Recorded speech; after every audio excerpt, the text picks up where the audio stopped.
This is 7.1 problem set. Most of these problems here we have gone over very similar ones in the lecture, but I'm going to look, let's look at number 44 because it's one of those double conversions here, and in this particular one we're changing 65 miles per hour to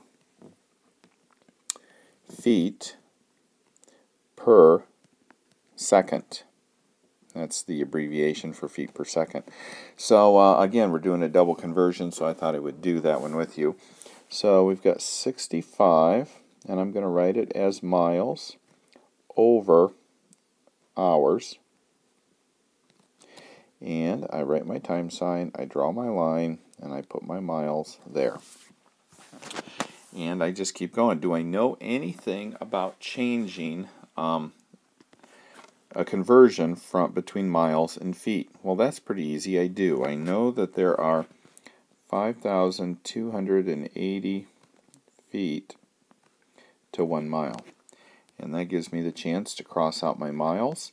And since I'm not crossing out anything there, and feet is what I'm looking for, I'm done with my measurement.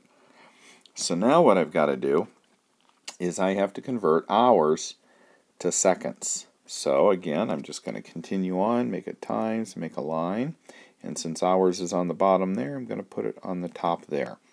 And do I know anything about hours and seconds? I do not, but I do know hours and minutes. I know that there's 60 minutes in an hour. So I can do that. And I can cancel my hours out then. So now I'm dealing with minutes. Minutes is not what I'm looking for, so I draw another times and a line. And because minutes is on the bottom here, I put it on the top here. I realize I'm going kind of fast, but we did an example just like this, so hopefully you can keep up. And do I know anything about minutes and seconds? Well, I know that in 1 minute there are 60 seconds. And seconds is what I'm looking for. I can cross that minute out with that one. So because I didn't cross anything out there and I know that's what I'm looking for, I'm done with that, and I've got my feet up there that aren't crossed out, so that tells me that I have everything in the right order.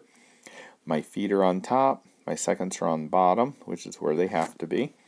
So now I can multiply 65 times 5,280, and everything else are ones, so I don't have to multiply anything. I don't have to put the ones there. And on the bottom I have a 60 and a 60. So I multiply those two, divide out, and that will tell me how fast I was going in feet per second when I was going 65 miles per hour. So my feet per second should be quite a large number because I'm doing that in feet rather than in miles. So everything else in here is pretty much like the examples we did as far as I can tell. So go ahead and get started on that.